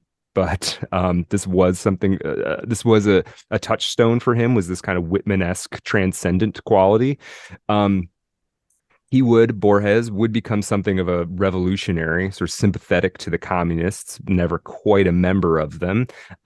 And for many years, maybe his whole life, basically believed that part of the role of a writer was to be politically active, politically aware, enmeshed in the political dialogue, right? And trying to push it in the direction that they think it should go. Whether, that's what he thought anyway. In Geneva, 1918, Georgie, and I don't know if I've characterized him well enough, he's a bit of an awkward guy. Later in life, he's sort of form factor, kind of slubbish. His eyesight is not good, so for a long time he's wearing thick glasses until eventually there's really no point. And sort of people have described him as sort of looking older than he was at times. Not the sort of, trying to think of somebody else we've done who is like a physical specimen. I don't think anybody was calling Borges a physical specimen. Brando. Yeah, he's no Brando. Okay, none of us are. Go to the actors. I mean, generally, right. Mm-hmm. Nonetheless, he had his first love affair with this girl named Emily. We don't know much about her except that she was of low status, social status, had, according to Borges, a quote dazzling body, and had a mane of red hair. Borges has a thing for redheads. It shows up in the books. And there's actually more to it than I would have realized. Part of the thing with the color red was associated with the tyrant Rosas, who we mentioned earlier, who Borges' mother blamed for bringing the whole family down, right? And the color red was not allowed in their house. This is how big of a deal Rosas was to his mother. And so Borges, who felt controlled and hemmed in by his mother throughout his life, and we're going to talk more about it, I think saw, maybe on a subconscious level, I mean, Edwin Williamson in the biography makes kind of a big deal of it. I don't think he's wrong, but who knows what causes these things. I think there might have been something. He was always attracted to women his mother didn't like. She didn't like really anybody, so it wasn't that many such cases. So he finds kind of a lower class red hair, crazy red hair. Okay, yeah, that's his thing. Now, this is starting to kind of happen. It's starting to occur. There's no apparent sexual relations, but here's something that happens around this time that Borges never gets over. I'm going to read from the biography. hope I will. Yeah. Quote, at around the time of Georgie's 19th birthday, Dr. Borges, that's his father, asked his son whether he had ever slept with a woman. And when Georgie replied that he had not, father resolved to do something to help the youth negotiate the usual rites of passage to manhood. I don't know if this is true, but it says it in the book. It was the custom in Argentina for fathers or uncles to arrange for the initiation of adolescent males with a prostitute in a brothel. And so, in accordance with this practice, Dr. Borges gave Georgie the address of a flat on some street, which was in the red light district not too far from where they lived, and told him that a woman would be waiting there. Most young men approach their first experience of sexual intercourse with considerable apprehension. And when Borges finally reached the woman's flat, he was in a state of high anxiety. As it turned out, it appears that he was too precipitate in his approach and did not fully go through with his initiation. This unsurprising adolescent setback, however, seems to have been exceptionally traumatic for Georgie. In a poem written over 30 years later, he would refer to this encounter in what he called a mercenary bedroom in Europe with excessive self-punishing shame. So couldn't do it, couldn't go through with it, felt pushed into it, felt awkward, felt estranged from his father, all of that. You still got to pay the bill. You do still have to pay the bill. I guess maybe. I don't know. It depends. Maybe. Yeah, I don't know how it works. I mean, I don't know how it was. Yeah. But this was not an uncommon practice in quite a lot of places. I don't think this is unique to that place. I think it was of the time in a certain way. Yeah. Kind of wild to think about. Yeah. Now, hey son, yeah. I've got you your first e-girl. Right. It's weird. It's just weird. Very bizarre. Very strange. It's weird to me. I mean, maybe it doesn't feel that weird if that's what everybody does, but yeah. Sure. Here's a little bit more on Borges and just, I guess, and women, basically. Again, asterisk, because this is the Williamson bio, and I think maybe he's stretching things a little bit, but quote, Borges indeed would experience an intense ambivalence towards women. On the one hand, he regarded love as the gateway to personal fulfillment and as entailing, therefore, a rebellion against the oppressive authority of the sword of honor, this whole thing of like having to live up to the family name, right? He would be drawn in consequence to women of whom mother would not approve. And these women would be idolized as goddesses who had the power to bring him unutterable happiness. On the other hand, he was wary of putting himself to the test with these forbidden goddesses because desire was so strongly associated with the degradation and shame that sexual activity could be conducted only in the illicit obscurity of the brothel. So, maybe he has a little bit of a complex. I think we're going to see that play out. Yeah, I've just, in preparation for this, read through the entirety of his fictions, and he doesn't write very positively about romantic love until his very late stories, like in the late 70s and 80s, I'm talking about. And prior to that, the female figures in the books tend to be these kind of distant, idealized, just like you were saying, figures of, or perhaps love is unrequited, or there's some reason that they're not, directly engaging. So yeah, he's not really able to deal with them as like just other human beings, really. It doesn't seem. Now there's something. So one thing that always happens, or it doesn't always happen, happens a couple of times. Borges does have this relationship with this woman named Emily. He's 19 years old. But just as the relationship is sort of heating up in 1919, Dr. Borges, his father, picks up the whole family again and moves them all to Mallorca. And so the relationship just basically falls apart. This happens again in the future. It gets tricky because, it's one thing when you're 13 and your parents move, you kind of got to go with them. You start to get 19, 20, it starts to be like, well, do I have to go? Like, couldn't I just stay? You start to get this issue of you're gonna have to push back at some point. At some point, one of these moves isn't going to be good for you, right? You got your own thing going, and this is where this conflict with Borges and sort of rebelling against his family starts to heat up. But he never.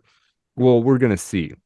But keep that in mind. He has this thing where he needs to rebel against the family, and he's incapable of rebelling against the family at the same time.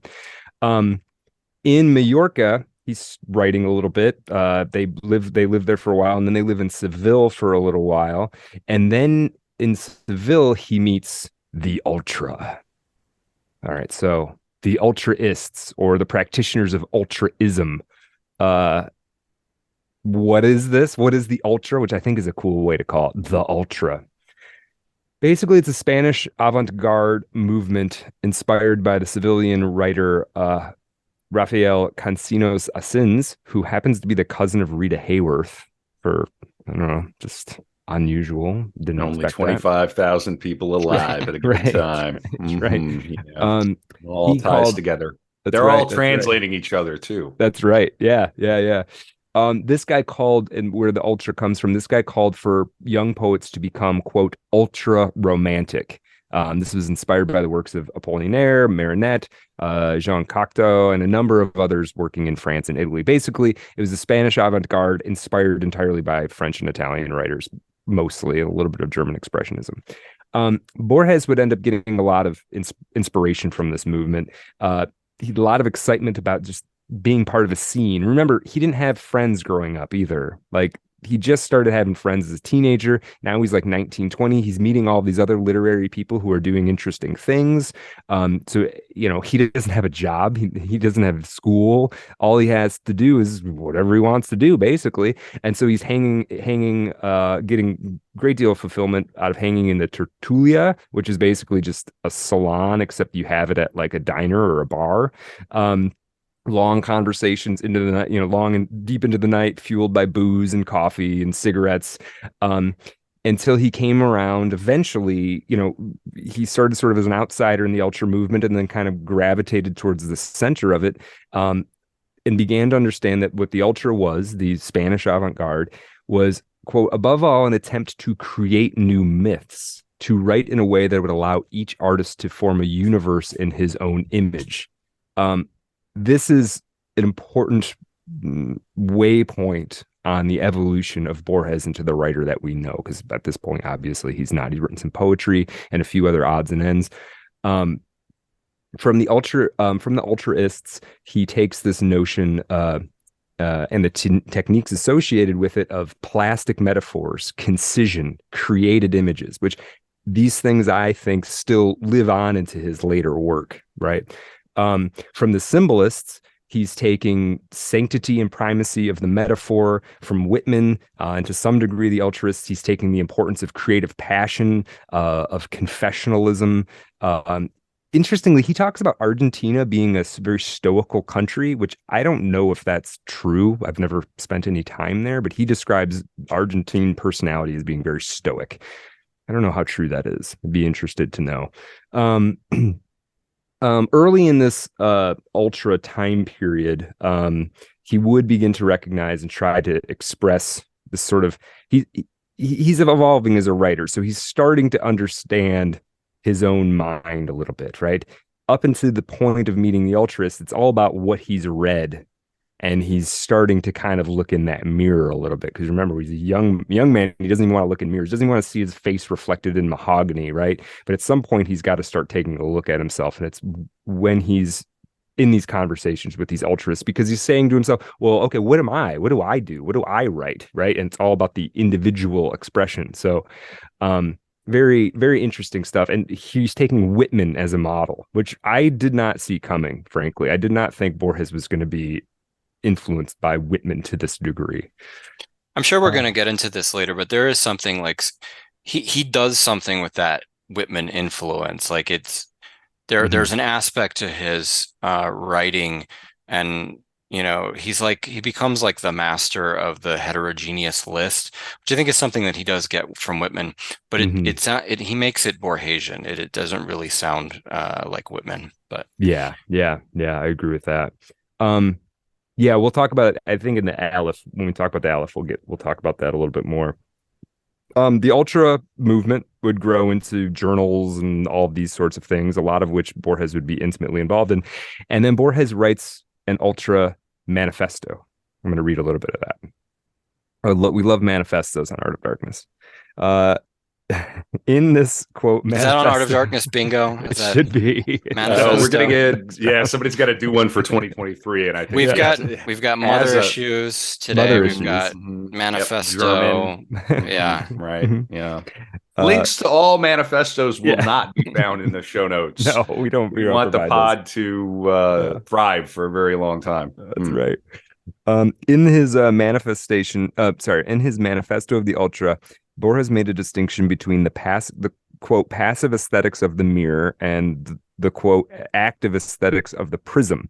The aim of the Ultra was to achieve a quote naked vision of the world, a vision quote purified of ancestral stigmas, and quote in order to conquer such a vision, it was necessary to quote throw overboard the whole of the past. Classical aesthetics, romanticism, naturalism, symbolism, quote, the whole of that vast, absurd cage in which the ritualists wish to imprison the marvelous bird of beauty. Everything must be jettisoned until we can each of us design our own subjective creation. This aggressive manifesto provoked the desired reaction from his enemies, and Borges was beside himself with glee, reporting to Sarita, a friend of his, that they had caused a major scandal. Quote, a pack of fossils, among them Elvira Sands, is threatening to beat us to death with their walking sticks. Did you see that pinprick by Pin? Somebody named Pin? I don't know. The Correo de Mallorca, which is a Catholic newspaper, is preparing a refutation of the manifesto and an auto de fe of the poems. Borges could picture himself as a great rebel at last. So he likes being involved in this scene. Like he likes being part of a scene at this point. And you can see there's something interesting that I think a lot of young writers, it's a necessary phase to go through, where you occupy this part where you're like, we don't need any of the tradition. We don't need any of this stuffy nonsense from the past. We're going to create our own path, you know? And there's something to that, but you know, you can't throw everything away, right? Like there's a lot of good stuff, like throwing away classical aesthetics, romanticism, naturalism, and symbolism. Just throw all that away and then figure out how to write something. It's like, well, it might not be as easy as you think. You mentioned this interest of his in the mirror image and the double, and he has some stories throughout his career in which he talks to his own double, and in one of them is he's writing as an old man and he happens to sit by himself on a bench, and it's basically like the younger version of him. It's him at this time, and they're talking about their kind of differences precisely on this issue of the younger version thinks that one has to make up completely new metaphors, whereas the older one has kind of come to terms with the fact that the old ones really are the best, and you should kind of just stick with the classics, so to speak. And he does come around to a lot of these traditional things, but on his own terms. Right. For instance, the myth of the Labyrinth and the Minotaur and those kind of things, he will employ them in a way that I think is... and I think that's a necessary part of the, I mean, I was kind of picking on it, but I do think it is a bit of a necessary part of the evolution, right? You have to figure this, you have to relearn why all that stuff is important. It's not enough to just be told it's important, right? Yeah. Yeah, very good. I'm glad you mentioned that story. I just read that story last night, and it was the first time I had ever read it. I was quite impressed by it. And it's a great story. Part of the thing I like about it is the sly way that he is Borges, the first person narrator of that story. And it's very like, it's kind of weird thing. He presents it as though it happened. It actually happened. And he just has very sly techniques for getting that across to you. He's not trying to convince you. It's like he doesn't know quite if it happened or not. It's interesting. After 7 years, the Borges family moves back to Argentina. He comes back sort of excited about all of this ultra stuff, thinking he's starting to find his voice as a writer. He's read a lot that he didn't read. I mean, that's 7 years, mostly his teenage years. This was a big formative period for him. Most of it was spent in Geneva. And yet he comes back to a country he doesn't quite recognize in some ways, because Argentina throughout the 20th century is its history is tumultuous. It's changes dramatically from year to year at times. There was a radical politician named Irigoyen, who Borges favored, who'd failed to break up all the oligarchies. And when Borges comes back, he sort of sees that what was bad about Argentina when he left was still there, but now there was this sort of general incomprehension of art, and the wealthy classes, which used to try and show their status by their sophistication in artistic matters, books they owned, paintings they had, etc., now seem to be showing off their sophistication with cars and clothes. So he's seen this like materialistic move. So Borges, in the midst of this, decides he needs to bring the ultraist movement to Buenos Aires. What Buenos Aires needs is an avant-garde poetry movement that will set this whole thing straight, as you do. Very reminiscent of Bolaño, and Bolaño is obviously channeling Borges, and I think Borges so. is kind of right. Yeah, that reminds me. Borges has, a wide influence, and many people have written, Borges referencing books, even characters based on Borges, in fact. But the only book that I've ever encountered that strikes me as very successfully Borgesian is Bolaño's Nazi Literature in the Americas. I don't know if you guys have read that. I need to read that. It's a series of biographies of like made up far right figures in South America. And yeah, that just sounds like the group chat. Go on, you were saying. Do they have anime anime avatars? No, yeah. Bodybuilders and fun. Yeah. But yeah, anyway, that was just my point. It strikes me as like a very successful, like Borgesian type of approach. Yeah, it's we covered that on the Bolaño episode. I recall. Yeah, cool. Yeah, that's a good pull. Yeah. Okay, so I'm going to read this bit about committing himself to his. I'll just read it because it says what I was just going to say from the Edwin Williamson bio. Borges' decision to set up a branch of the Ultra in Buenos Aires would in the due course revolutionize the Argentine literary world. So it worked, sort of.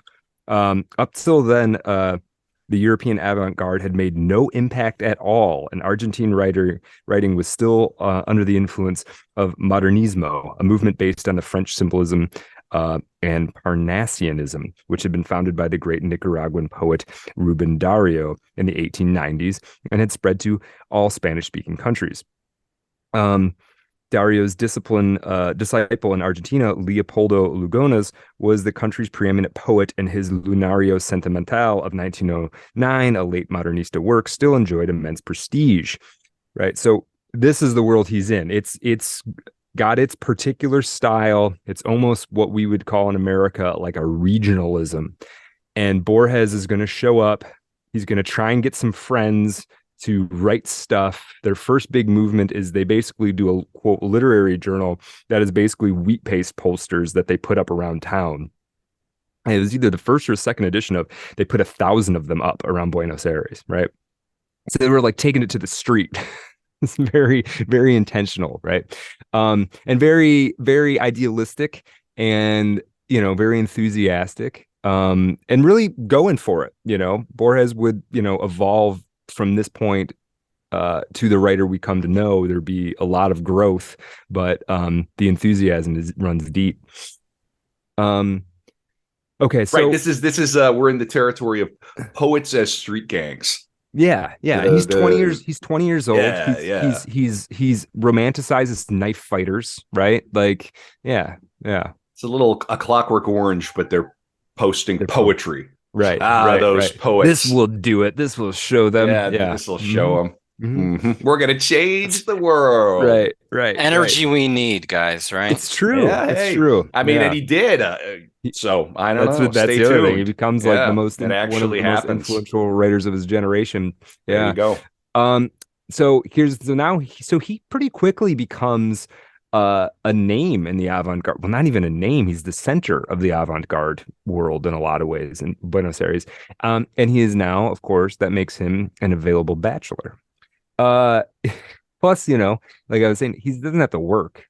It's a while yet before he ever gets anything resembling a job.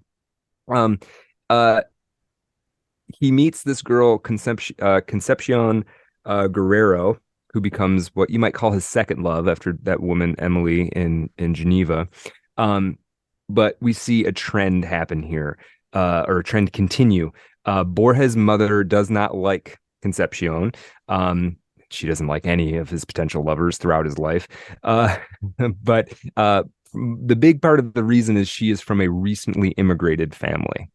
They're Spanish, but they just got here, so they're not really Argentines, right? And there's a lot of conflict. Nothing changes. I didn't realize how many Italian immigrants were living in Buenos Aires. Like, it's a very large population, and they were very much disliked by families that had been there for a long time. Just interesting dynamics. Um, Also, so he's got this relationship going on with Concepcion. He loves her. He promises he's going to marry her at some point. And then the family picks up and leaves Buenos Aires again, and he has to go with them.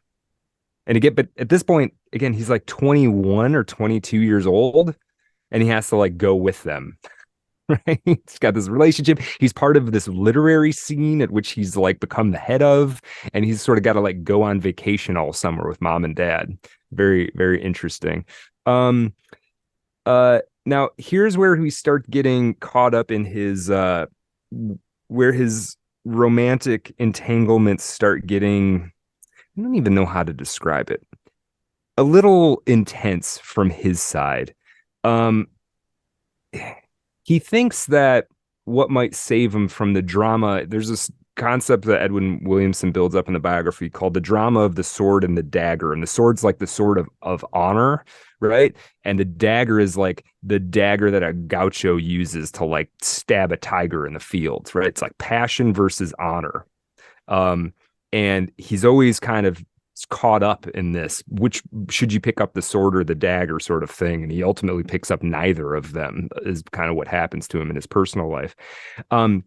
What he thinks is going to save him from this wretchedness that he would call it, of not being able to pick up the sword or the dagger, his, what might save him from his inability to be a man of action, his tendency towards being an intellectual versus somebody who can actually do anything in the world. He believes that his writing might save him, that this is going to redeem him somehow, right?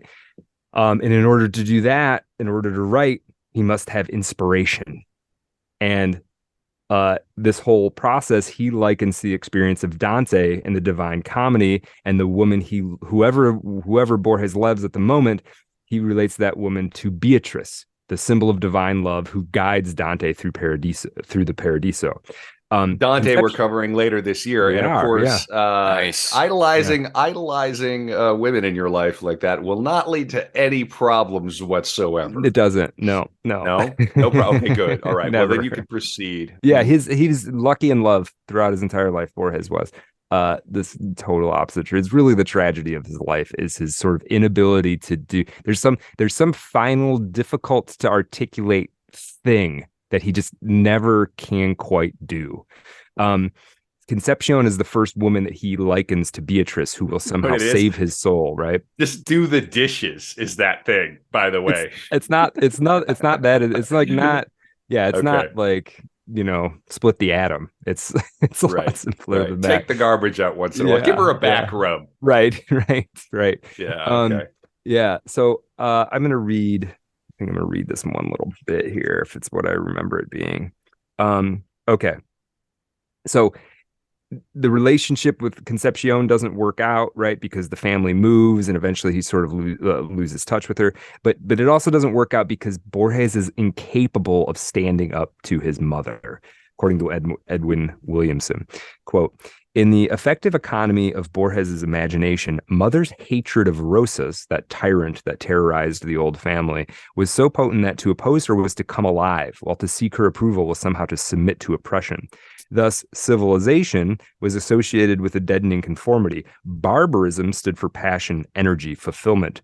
The most arresting image in Rosas, a poem he wrote, describes the pitiful whiteness of a tablecloth, which, quote, shrouds the red passion of the mahogany. Here, the color red is no mere cliche, for red was the color of Rosa's party, a color banned from the house by mother for its association with the federales, which with gauchos and so with infamy and barbarism. In this scheme of things, Georgie's love for Concepcion was unquestionably on the side of the tyrant Rosas and the Reds. His love became politicized, so to speak, by the inflexibility of Mother's prejudices, and in contrast to Mother's fixation with her heroic forebears, he was to raise Concepcion into a symbol of a more contemporary, more egalitarian Argentina that would permit him to escape the ancestral sword of honor. That's also not a good idea, is to turn somebody into a symbol of something else for you, right? It's just not, it's not a recipe for success. Okay, so this periodic reminder that other people do exist. Right. It's important not to, this concept of theory of mind that children slowly develop where, I'm among other minds. You don't want to be so far on the left of the bell curve that you fail to have theory of mind, but you also don't want to be on the other side, like old Georgie, where they are real people. Right. And, let's just agree on that. Can we? That's a good start. That's a good start, I think. Mm-hmm. Okay. So 1923, now we're in like 1923 or so. Consider Borges like 24 years old, mid-20s. What is he writing around now? Because the stuff we've talked about so far all comes decades after where we are now in the biography. He's basically trying actively and deliberately to redefine the literature of Argentina, which is an ambitious goal, right? And he kind of ends up doing it, sort of stumbly and bumbly and one misstep after another. But to understand what that means, there's a couple of like aspects of Argentine culture that maybe we need to understand. There's a debate going on within the avant-garde movement at this time about what their literature should be. And it focuses a lot on the conflict between the gaucho and the caudillo, the cowboy and the strong man, right? The man on the plains who's sort of rugged and self-reliant is one way to think about that, versus like the tyrannical order and honor thing. Of course, it's a yin yang, and there's a little bit of the other in each of those. There's also the old family versus the immigrant. Borges is what you would call at the time a radical progressive, and so he sees Argentina as basically a melting pot, that a new literature has to come out that doesn't pretend that Argentina is not part of the world. To Borges, Argentina is a young country. Like, part of the reason he despised nationalism is like we haven't even been around long enough to be nationalists. which is an interesting way, which is an interesting counter to nationalism, I think. It's like, well, maybe in 100 years we could be nationalists, but right now, I mean, this place barely exists. So he eventually starts to romanticize. So he's trying to figure out how to piece this all together. And what he begins to do is romanticize what's called the Arrabal, which is basically the suburbs of Buenos Aires. And here's a poem he wrote sort of somewhat in this vein around this time. It came out in his first book of poetry, which was called Fervor de Buenos Aires. I'll just read this quick. It's not long. Quote, I know the customs and the souls and that dialect of allusions and idioms which any human group contrives for itself. I need not claim or deny any privileges. I am well enough known by those around me who know well enough my sorrows and my weaknesses. This is to attain the highest goal, what may perhaps await us in heaven, not admiration or victory, but simply to be accepted as part of an undeniable reality, like the stones and the trees. I'm not super impressed by that personally. I don't know, but that's where he's at in 1923, 24. It's got a long way to go to become the Borges that we know, I think, at this point. Let's see. So, okay. Oh, this is one thing he did as self-promotion that I thought was very clever. So this book, Fervor de Buenos Aires, comes out. And, how do you get people to read your book? I think about this all the time, right? Dan Baltic was on a while ago. His book came out. He's figuring out, how do you get people to read this? You got to meme it into reality, right? Here's what Borges does. Quote, having noticed that many people who went to the offices of Nosotros, which was a journal, I think, left their overcoats hanging in the cloakroom. I brought 50 or 100 copies to Alfredo Bianchi, one of the editors. Bianchi stared at me in amazement and said, "Do you expect me to sell these books for you?"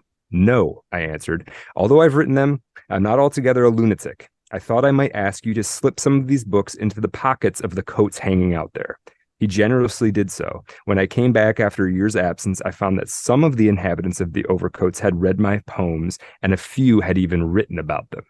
So he goes to the literary journal and he's just slipping them in people's pockets, which I think is a great move. That's a smart move. Yeah. Yeah. We need a nutcracker on every bedside table at every hotel. That's right. A copy of Nutcracker. Right. Okay, so I want to think about how to do this. Okay, so there's this concept he has that comes up in the title of the story, the Aleph. But there's also the Aleph is more to him than just this story. I don't know, Kevin, if you remember when we talked about Terence McKenna, the transcendental object at the end of time. Vaguely. Yeah. I mean, there's a lot flying around. Listen, as soon as you say the transcendental object at the end of time, I clearly know what you're talking about, right? Of course. Yeah. But this is something that the Aleph is for him. The Aleph is like the thing that can sort of mystically reorient your mind and brain. It's the part of you that can make you change. It's Beatrice from the Paradiso is a version of an Aleph. It's a mercurial. It's almost like an alchemical substance in a way for him. The elephant in the room, if you will. Elephant in the room. Yeah. I'm gonna go on mute now. So let's talk about that story, the Aleph, because it's in my opinion, it's a masterpiece. I don't want to say what's the best and what's not, but this one is perfect in my opinion, almost. Yeah. So Aldous, what do we know about that story? Yeah, it is a great story. So he again, the protagonist, like in many Borges stories, the protagonist is essentially Borges, and he has one of these unrequited love, this obsession with this woman who happens to be named Beatrice Viterbo. And, as the name indicates, she's probably more of an ideal than a human being. And she has recently passed away in the story. And the bulk of the story really has to do with this an acquaintance who is a cousin of Beatrice that he winds up hanging out with because just because it's the only way to be kind of close to her in some sense is to hang out with this guy. And there's actually a lot of sly comedy in this story because he really doesn't like this guy at all. Right. This guy is a poet like him, and he just drones on and on about his terrible poetry and this. And then the guy seems to know that Borges doesn't like him either, but he exploits the fact that he knows that because he knew he is related to Beatrice, so he's going to keep hanging out with him. But he's writing a poem called The Earth. It's a strange poem because it's basically based on geography. And he's right. It's essentially like the ambition of it, this is so Borges, is to completely describe planet Earth in a geographical sense and in like hexameter or whatever formal verse that he's using. And he sort of casually drops the information to Borges that because he's trying to appear cool to Borges, that he's right. The reason he's able to write this is that he has an Aleph in his basement. What's an Aleph? Well, an Aleph is a single point in space through which you can see all points in space simultaneously, and it happens to exist under some random number 17th stair of his basement. So he shows it to Borges. He takes him down, and Borges goes into the basement. He says, "You have to lie in this position," and you won't see it for a second, but then if you sort of unfocus like a magic eye painting or whatever, it's going to show up. So anyway, he does this skeptically at first, and then the Aleph actually appears. And I have the passage, but did you want to read it, Brad, or do you want me Yeah, to go yeah, ahead and I read can read it. So yeah, let me just find where exactly I want to start. So okay, yeah. Yeah, this is a great Borges passage, and this is where he maybe gets his closest to his Whitman-esque transcendence that he was shooting for in his younger life. The aleph was probably 2 or 3 centimeters in diameter, but universal space was contained inside it, with no diminution in size. Each thing, the glass surface of a mirror, let us say, was infinite things, because I could clearly see it from every point in the cosmos.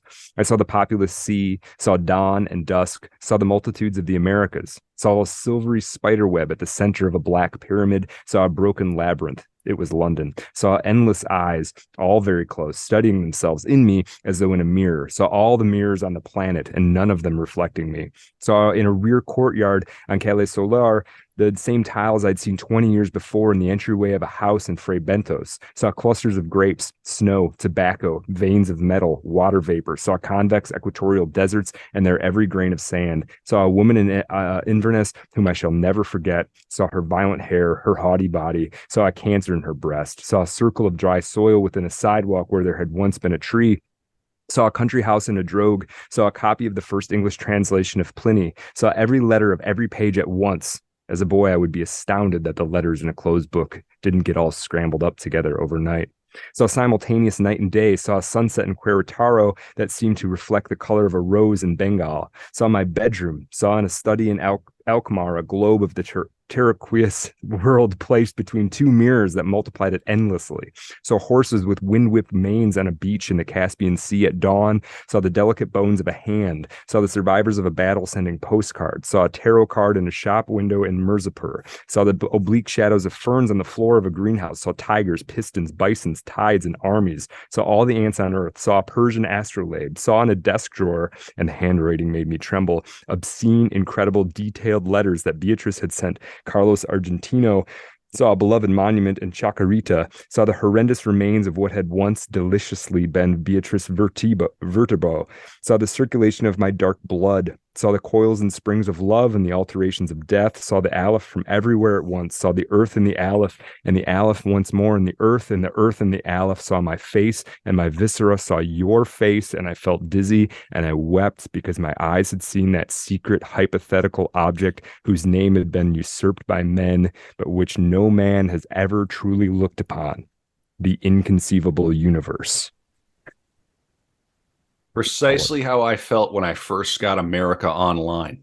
Yeah. Remember, you get that disc in the mail. Well, You it's a got- funny joke, but there's Mm. been quite a bit written about Borges and the internet. I mean, he seems to foresee this. I mean, it's of course they would never like complete the project, but it's Google Earth, right? Like the ambition of this is to completely record everything, and theoretically you could get a god's eye view. I mean, even the Library of Babel, as I described it, this total library that exhausts the possibilities of the language, is what is it but an execution of a very powerful but simple algorithm, so that it becomes kind of a model of artificial intelligence in a way, and at least raises some of the same philosophical issues that AI art does. For instance, like what could be the meaning of a novel that had no human intention behind it, but is a coherent novel? You know what I mean? Right. It's just output by an algorithm, and it just happens to be appear meaningful to you. So is it meaningful? Yeah. Yeah, right. But the really funny thing about the story is, yeah, and this is like a great lyrical passage. After that happens, the annoying cousin shows up again and was like, you're never going to be able to repay me this gift of. And so Borges has to kind of play this down like it was like, yeah, I saw it, whatever, see you later, thank you. Right. He has to kind of No play big it deal. down like it wasn't a big deal that he just saw this. Right. No, that part is hilarious. I was into the Aleph before they blew up. Yeah, it used to be cool. I heard the Aleph mixtape. Right. But it gets even better right now. I think this is the real Borgesian twist to this, and I want to bring up a possibility that I don't think I've ever encountered before here, which is that he suggests, I don't know why or where this comes from, but that what he saw was not the true Aleph, which is to say that it might have errors in it. Like what Right. he saw isn't really real, and that somewhere the real God's eye view copy or whatever vision exists. And Mhm. so, there's neat little touches in that description, like the fact that he saw your face, right? Mhm. And Mhm. the fact that, of course, he includes the Aleph in the Aleph so that, the infinite recursion shows up because you can. Mhm. Now, if the Aleph is not the true Aleph, what I want to propose is possibly that when you look in the Aleph inside the Aleph, instead of being an infinite loop, because if it's not the true Aleph, it may be something that has copying errors involved, right? Mhm. And Mhm. so maybe that happens again when you look at the Aleph inside the Aleph, and it just keeps going on. And so that Mhm. after how many permutations of this do you get down into some sort of crazy mutated freak world Mhm. that's like these descending universes, like in the Gnostic cosmology, where eventually you get down into, the, Yeah. the so far removed from reality that you're in the black iron prison. Right, right, right. Yeah, see, I think that's really interesting. I mean, I think he is kind of implying it that, right? Because there is a notion that, like, if this isn't the real Aleph and you're looking through it and you're seeing the world, then that isn't the real world. So then what is the real world? It's the real world is where the world where the real Aleph exists. Like it yeah. And of It course the gets possibility that, we're in somebody else's Aleph, yeah. right. And this plays in with this sort of internet stuff too, right? Because there are simulations within simulations, right? I mean, what would a simulation, if you could simulate the planet Earth and then you could look at it from the God's eye view, that's sort of like looking into the false Aleph, right? Yeah. You think you have this godlike dominance over this reality. But all these ideas that are very common to us now and even played out in a Hmm. certain way, like the simulation theory or the multiverse, they show up in all these Borges stories. Even though he never explicitly writes about technology, there are always No. these magical objects. Yeah. Yeah. He's not That's interested in any technology that's newer than the book, right. really. That's what an aspect of it that's quite interesting too, right? And it's like he can play all of the same thought experiments that we're trying ham-fistedly to play out about technology now, right? Yeah. What a Um, vision. yeah. Incredible, really. Yeah. Yeah.